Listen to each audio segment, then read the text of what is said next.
যে এখনকার দিনের বাচ্চারা প্ল্যানেটের পজিশনের থেকে তারা সেক্স পজিশনটা ভালো জেনে গেছে। ঘাটাল থানার এক ওসি সাহেবের একটা ভিডিও ভাইরাল হয়েছে, সেখানে দেখা যাচ্ছে যে ওসি সাহেব একটা স্কুলে গিয়ে আইনি সচেতনতামূলক একটি বার্তা দিচ্ছিলেন স্কুলের স্টুডেন্টকে।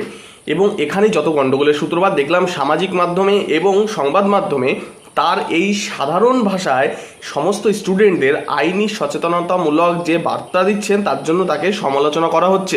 কিন্তু আমি বলছি এখানে একটা কথাই, যে আইন এমন একটা জিনিস না যেখানে ওই অক্সফোর্ডের দাঁত ভাঙা ইংরাজি আর অনাদিকালের সেই বাংলা সাহিত্যের ভারী ভারী শব্দ দিয়ে যদি কাউকে আইন বোঝানো হয় তাহলে কিন্তু সেটা তার মাথার উপর দিয়ে চলে যাবে। তো আইন সবসময় এমন ভাষায় বোঝানো উচিত যাতে সেই ভাষাগুলো সমস্ত সর্বসাধারণের বোধগম্যতার মধ্যে আসে। কিন্তু না, আমাদের এই সভ্য সাধারণের মধ্যে এই ভাবটা তো আসবে না। তারা বলবে না, এত ছোট ছোট বাচ্চা, এদেরকে এই ধরনের ভাষা কেন প্রয়োগ করতে হবে। কিন্তু আমি বলবো যে জিনিসটা সেটা হচ্ছে, আপনারা একটা দুটো বাচ্চাকে বাদ দিন, আপনাকে যদি ভাবতে হয় এটা কিন্তু ইন জেনারেল ভাবতে হবে। ইন জেনারেল আপনারা একটু বলুন তো, যে বিলো ক্লাস 10th এমন কতগুলো বাচ্চা পাবেন যাদের মোবাইলে আপনারা পর্ন পাবেন না। তারা কিন্তু এখনও প্রচুর এরকম স্টুডেন্ট আছে যারা ভিপিএন ইউজ করে পর্ন অ্যাক্সেস করছে।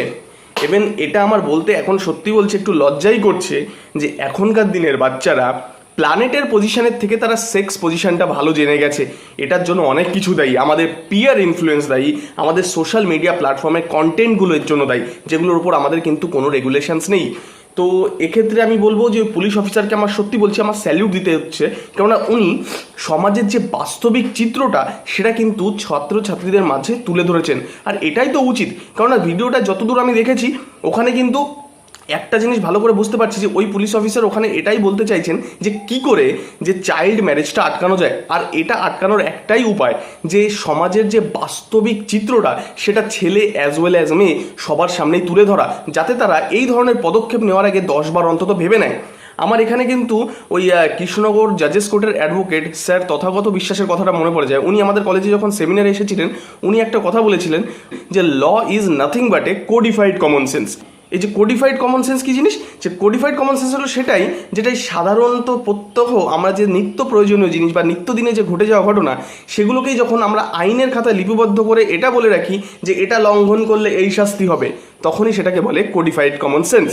এই পুলিশ অফিসার যে ভাষাটা প্রয়োগ করেছেন আমি বলবো এটা একদমই ঠিক আছে, কেননা ভাষার মাধুর্যের জন্য যদি সেই ভাষাটা কারোর বোধগম্যতায় না আসে তাহলে সেই ভাষা প্রয়োগ করার কোনো মানে হয় না। এখানে আমি একটা উদাহরণ দিয়ে বলতে চাই, ওই যে যারা হুড়ুম বলে চেনে, মুড়িকে যারা হুড়ুম চেনে, তাদেরকে যদি বলা হয় how to make puffed rice, তারা কি সেটা বুঝবে?